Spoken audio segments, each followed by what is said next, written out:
ರತಿಯ ಗಲ್ಲಪ್ಪ ಸ್ನೇಹದಿನ ಬಲಗಿಸುತ್ತ ಪೇಳಿತ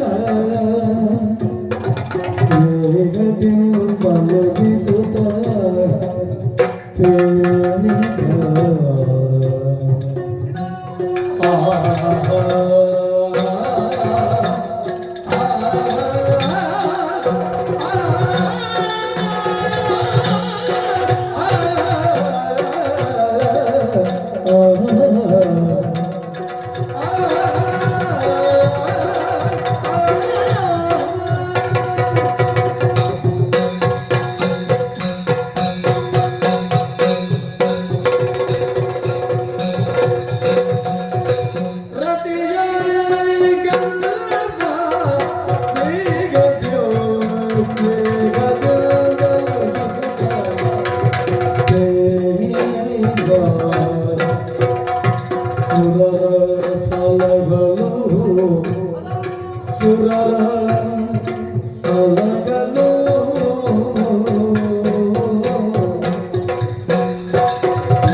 ಬಂದೆ.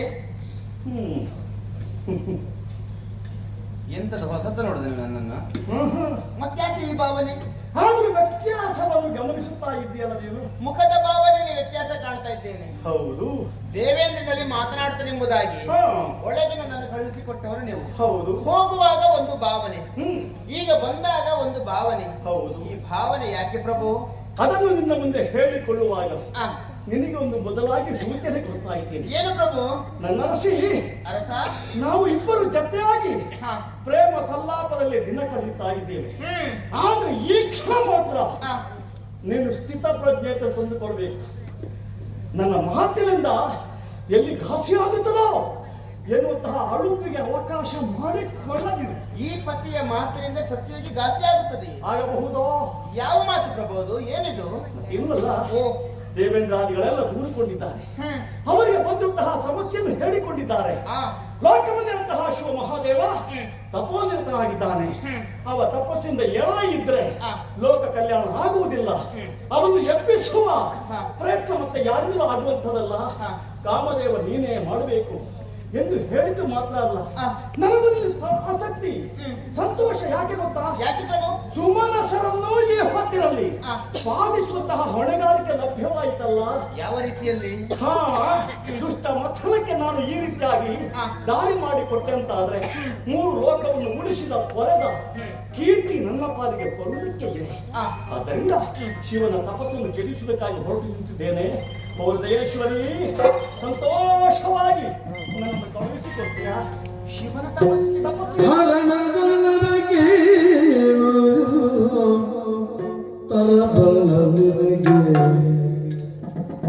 ಶಂಕರನು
ವಲ್ಲಭ, ಪ್ರಾಣೇಶ್ವರಿ, ನೀವಾಡಿದಂತಹ ಮಾತನ್ನು ಕೇಳುವಾಗ ಯಾವ ರೀತಿ ಉತ್ತರ ಕೊಡಬೇಕೆಂಬುದಾಗಿ ನನಗೆ ಅರ್ಥವಾಗುತ್ತಾ ಇಲ್ಲ.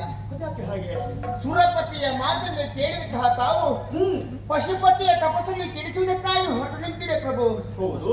ಹರಣ ದೊಲ್ಲಭ ಕೇಳು ತರವಲ್ಲ ನಿನಗೆ, ಹಾ. ಶಂಕರನಳು ಕಲಹವಿಂದು. ಆಹಾ. ಹೀಗೆ ಹೇಳುವುದಕ್ಕೆ ಬಲವಾದ ಕಾರಣವಿದೆ. ಏನದು? ಆತನ ಹಣೆಯಲ್ಲಿ ಹೆಚ್ಚಿನದಾದ ಕೆಚ್ಚಿನ ಕಣ್ಣಿದೆ. ಹೌದು. ಆ ಕಣ್ಣನ್ನು ತೆರೆದರೆ ಹಾ. ಲೋಕವನ್ನೇ ಸುಟ್ಟು ಭಸ್ಮ ಮಾಡುವಾಗ ಹಾ. ನಿಮ್ಮನ್ನು ಬಿಡ್ತಾರೆ ಹೇಳಿ ಪ್ರಭು.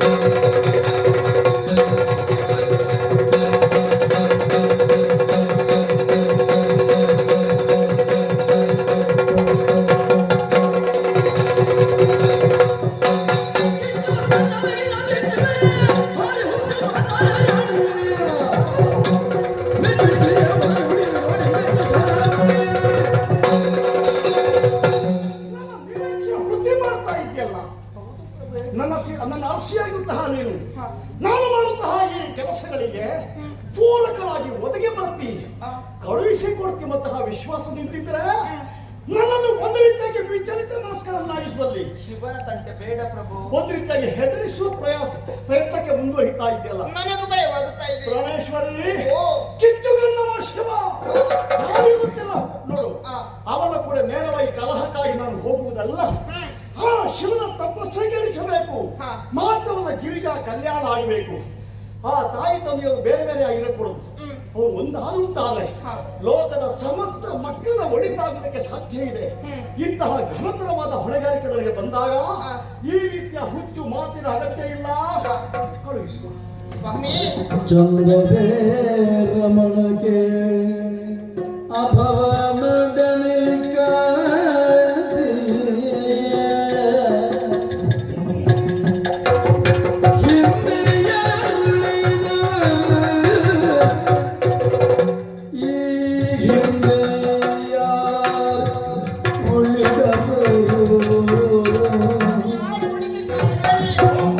ಅಂಧಕಾಸುರ ಗಜದಾನವ ತ್ರಿಪುರ ಜಲಂಧರರು ಅಂಧಕಾಸುರ ಗಜದಾನವ ತ್ರಿಪುರ ಜಲಂಧರ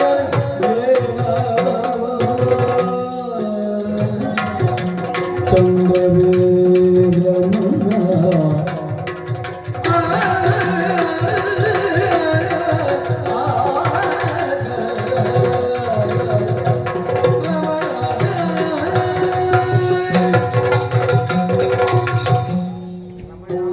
ರತಿದೇವಿ, ನಿಮಗಿದು ಚಂದವೇ? ಚಂದವೇ ನನಗೆ.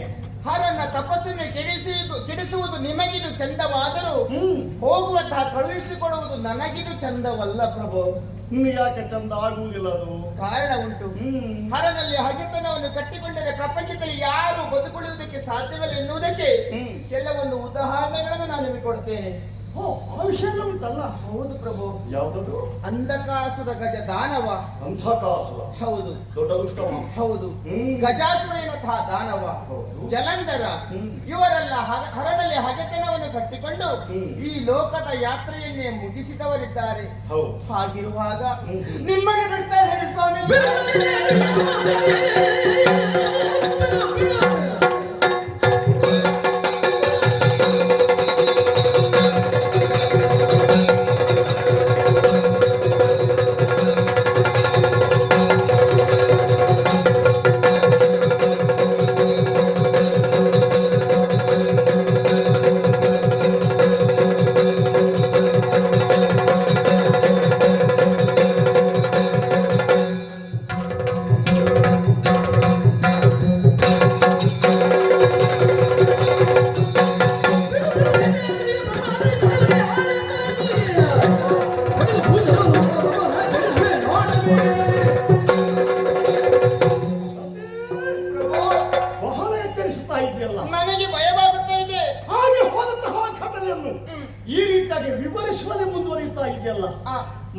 ದೇವ ಯಾವುದೇ ಒಂದು ಕೆಲಸಕ್ಕೆ ಮುಂದುವರಿದರೆ ಹಾ.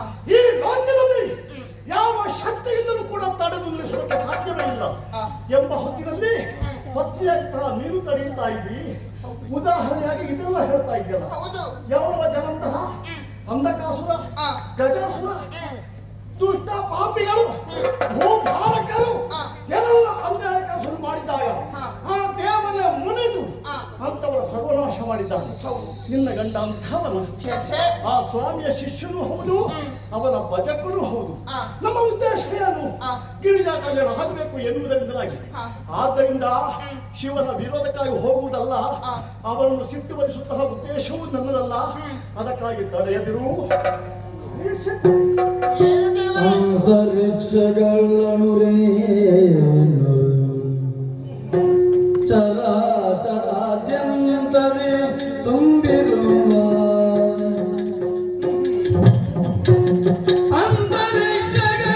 ಅಂತರಿಕ್ಷಗಳನುರೇನು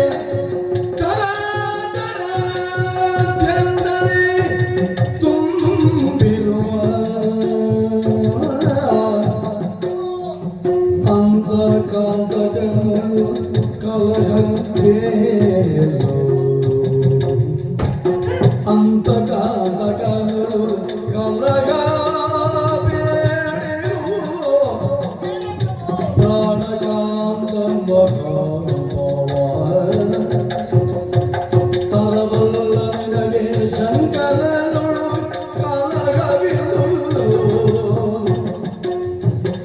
ಹರಣದಲ್ಲವ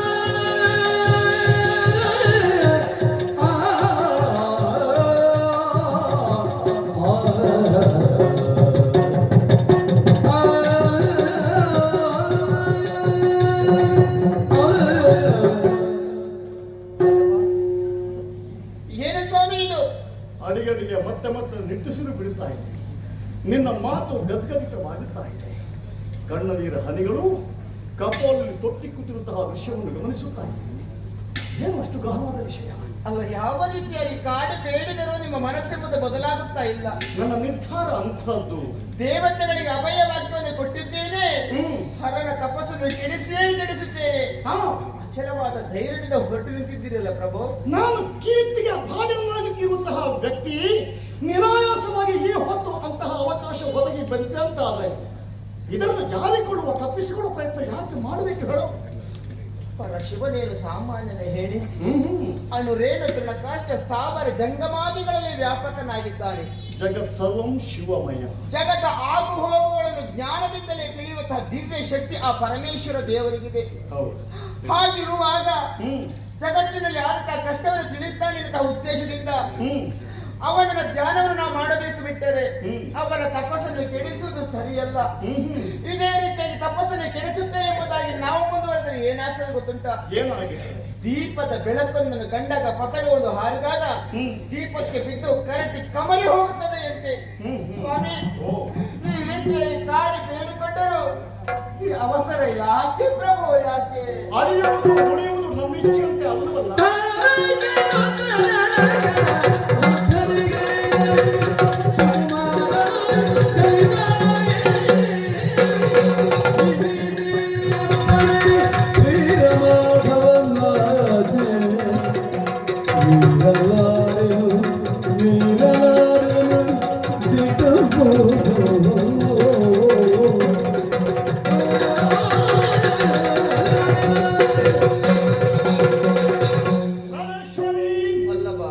ನೀನು ನನ್ನ ಹೆಂಡತಿಯಾದರೂ ಕೂಡ ಇಂತಹ ಸಂದರ್ಭದಲ್ಲಿ ಹೆಂಡತಿಯಾದವಳು ಮಂತ್ರಿಣಿಯ ಸ್ಥಾನದಲ್ಲಿದ್ದುಕೊಂಡು ಸಲಹೆ ಸೂಚನೆ ಕೊಟ್ಟರೆ ಗಂಡನಾದವನು ಯಾವ ಕಾರಣಕ್ಕೂ ತಿರಸ್ಕರಿಸಕೂಡದು. ಅದನ್ನು ಒಪ್ಪಿಕೊಳ್ಳಬೇಕಾಗುತ್ತದೆ. ಆದ್ರೆ ನನಗೆ ಈ ರೀತಿಯ ಶ್ರದ್ಧೆ, ಈ ಆಸಕ್ತಿ ಯಾಕೆ? ಯಾಕೆ? ಅದು ಪ್ರಶ್ನೆ ಅಲ್ಲವೇ? ಹೌದು ಪ್ರಭು. ದೇವೇಂದ್ರ ಬಂದು ಹೇಳಿಕೆ ಅದನ್ನೇ. ದೂರವಾಗಿರುವಂತಹ ತಾರಕ ಎಲ್ಲಿದ್ದರೂ ಗೊತ್ತಿಲ್ಲ, ಒಬ್ಬ ಹುಟ್ಟಿಕೊಂಡ ದೇವಲೋಕದ ಕಡೆಗೆ ಲಗ್ಗೆ ಇರಿಸಿದ, ಅವರನ್ನು ಸ್ಥಾನಭ್ರಷ್ಟನಾಗಿಸಿದ. ಅದಕ್ಕೆಲ್ಲ ಕಾರಣ ಏನು? ಏನು? ಶಿವನಿಗೆ ಮುಂದೆ ಹುಟ್ಟಲಿಕ್ಕಿರುವಂತಹ ಮಗನಿಂದ ಹೊರತು ಮತ್ತೆ ಯಾರಿಂದಲೂ ಸಾವು ಇಲ್ಲ. ಎನ್ನುವ ವಿಧಾಂತನ ವರಬಲ ಇಂದ ಮತ್ತನಾಗಿದ್ದಂತಹ ಆತ ಮೂರು ಲೋಕದ ನೆಮ್ಮದಿಯನ್ನು ಶಾಂತಿಯನ್ನು ಕದಲ್ತಾ ಇದ್ದಾನೆ. ಎಷ್ಟೋ ಮಂದಿ ಹೆಣ್ಮಕ್ಕಳು ಕಣ್ಣೀರು ಹಾಕ್ತಾ ಇದ್ದಾರೆ. ಆ ದುಷ್ಟ ಯಾಕೆ ಸಾಯಲಿಲ್ಲ ಅಂತ ಶಾಪ ಹಾಕ್ತಾ ಇದ್ದಾರೆ. ಅವೆಲ್ಲ ಆ ರೀತಿಯಾಗಿ ತತ್ತರಿಸುತ್ತಿರುವ ವೇಳೆಯಲ್ಲಿ ಇವಾಗ ನಾನು ಹೋಗದೇ ಇದ್ದರೆ, ಶಿವನ ತಪಸ್ಸನ್ನು ಕೆಡಿಸದೇ ಇದ್ದರೆ, ಗಿರಿಜಾ ಕಲ್ಯಾಣ ಹಾಗೆ ಕುಮಾರ ಹುಟ್ಟದೇ ಇದ್ದರೆ ಈ ದುಷ್ಟ ಶಕ್ತಿಯ ಸರ್ವನಾಶವಾದಕ್ಕೆ ಇದೆಯೇ? ನೀವೇ ಹೋಗಬೇಕು, ನಿಮ್ಮ ತಂದೆ ಇಲ್ಲವೇ ಪ್ರಭು? ಅವರದ್ದೇ ಅಪ್ಪಣೆ. ಯಾಕಂದ್ರೆ ನನ್ನಲ್ಲಿರುವಂತಹ ದಿವ್ಯ ಕುಸುಮ ಬಾಣಗಳು, ಅರವಿಂದ, ಅಶೋಕ, ಚೂತ, ನೀಲೋತ್ಪಲ, ನವಮಲ್ಲಿಕ ಬರುವಂತಹ ಪಂಚಶರಗಳು, ಇದರ ಮಹತ್ವವನ್ನು ನಿಮಗೆ ಗೊತ್ತಲ್ಲ. ಸ್ಥಾಪನ, ಸ್ತಂಭನ, ಸಂಮೋಹನ, ಉನ್ಮಾದನ, ಶೋಷಣ, ಈ ರೀತಿಯ ಹೊಸ ರೀತಿಯ ಭಾವನೆಗಳು ಆ ವ್ಯಕ್ತಿಯಲ್ಲಿ ಅಂಕುರಿಸುವುದಕ್ಕೆ ಇದು ಪ್ರಚೋದಕ ಶಕ್ತಿಯಾಗಿರ್ತದೆ. ಆದ್ದರಿಂದ ಅಂಥದ್ದು ಶಿವನ ಮೇಲೆ ಪ್ರಯೋಗ ಮಾಡಿದಂತಾದ್ರೆ ತಪ್ಪು ಭಂಗವಾಗಿರ್ತದೆ. ತನ್ನಷ್ಟಕ್ಕೆ ಆತನಲ್ಲಿ ಪ್ರೇಮಾಂಕುರ ಉಂಟಾಗಿರ್ತದೆ. ತನ್ನ ಅರಸಿಯಾಗಿರುವಂತಹ ಗಿರಿಯನ್ನು ವರಿಸುವುದಕ್ಕಾಗಿ ಮುಂದೆ ಹೋಗುತ್ತಾನೆ. ಹಾಗೆ ಆಯ್ತು ಅಂತ ಅದರ ಲೋಕದಲ್ಲಿ ಹಾಗೆ ಆಗ್ತದಲ್ಲ. ಸ್ವಾಮಿ, ತಂದೆಯ ಆಜ್ಞೆಯನ್ನು ಪಾಲಿಸುವುದಕ್ಕಾಗಿ ತಾವು ಹೊಟ್ಟು ನಿಂತಿದ್ದೀರಿ. ಅದನ್ನು ಮೀರಬಹುದೇ? ಮೀರುವುದಕ್ಕಾಗುವುದಿಲ್ಲ ಪ್ರಭು. ಇಲ್ಲವಲ್ಲ. ಆದರೆ ಹೊರಟು ನಿಂತಹ ಸಂದರ್ಭದಲ್ಲಿ ಅಲ್ಲಿಗೆ ಹೋದಾಗ ಏನಾದರೂ ಅನಾಹುತವಾದರೆ ನನಗೇನು ಗತಿ ಪ್ರಭು? ನನಗೇನು ಗತಿ ಹೇಳಿ? ವಿಷಯ ಹೆಂಡತಿಯಾದವರು ಬೇರೆ ಯಾವುದನ್ನು ಆಶಿಸುವುದಿಲ್ಲ. ಗಂಡನ ಜೊತೆಯಾಗಿ ನಗೆನಗುತ್ತಾ ತನ್ನ ಸನಿಹದಲ್ಲೇ ಇರಬೇಕು. ಆತನ ಜೀವಕ್ಕಾಗಲಿ ಆತನಿಗಾಗಲಿ ಯಾವುದೇ ಅಪಾಯ ಇರಕೂಡದು, ಬರಕೂಡದು ಎನ್ನುವುದನ್ನೇ ಸದಾ ಚಿಂತನೆ ಮಾಡುತ್ತಾ ಇರ್ತಾರೆ. ನೀನು ಹೇಳಿದ ಪ್ರಕಾರವಾಗಿ, ಶಿವನನ್ನು ನೀನು ತಿಳ್ಕೊಂಡ ಪ್ರಕಾರವಾಗಿ ಆತನ ಎದುರಿನಲ್ಲಿ ನಾನು ಏನೂ ಅಲ್ಲ ಎಣಿಸಿದ ಹಾಗೆ ಆಗುತ್ತದೆ ಅಂತ ಆದ್ರೆ ಏನು ಮಾಡ್ಲಿಕ್ಕೆ ಆಗುತ್ತದೆ? ನನಗೇನು ದಾರಿ ಹೇಳಿ? ಎಲ್ಲ ಶ್ರೀಹರಿಯ ಸಂಕಲ್ಪ ಹೀಗಿರಬಹುದು ಅಂತ ನಾವು ತಿಳ್ಕೊಳ್ಬೇಕಾಗುತ್ತದೆ.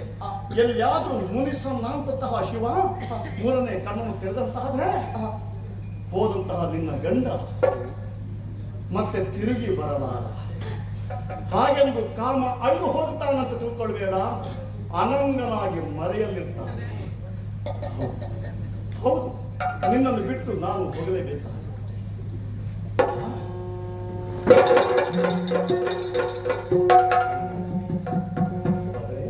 ಆದರೆ ವಿಷಯವನ್ನು ಕೇಳಿ ಸಂಗ್ರಹ ಮಾಡಿ ಕಣ್ಣೀರು ಹಾಕುತ್ತಾ ಇಲ್ಲಬೇಡ.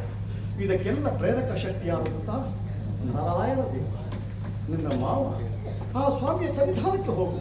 ಮುಂದೇನು ಸ್ವಾಮಿ ಅಂತ ಆ ದೇವರಲ್ಲಿ ಬೇಡಿಕೋ. ನಿನಗೆ ತಕ್ಕುದಾದಂತಹ ದಾರಿ ನಿರ್ದೇಶನ ಅವನೇ ಅನುಗ್ರಹ ಮಾಡ್ತಾನೆ. ಉಳಿದರೆ ಬರ್ತೇನೆ, ಇಲ್ಲದೇ ಇದ್ರೆ ಮತ್ತೆ ನನ್ನ ಭೇಟಿ ಈ ಜನ್ಮದಲ್ಲಿ ಇಲ್ಲ ಎಂದು ತಿಳಿದುಕೋ.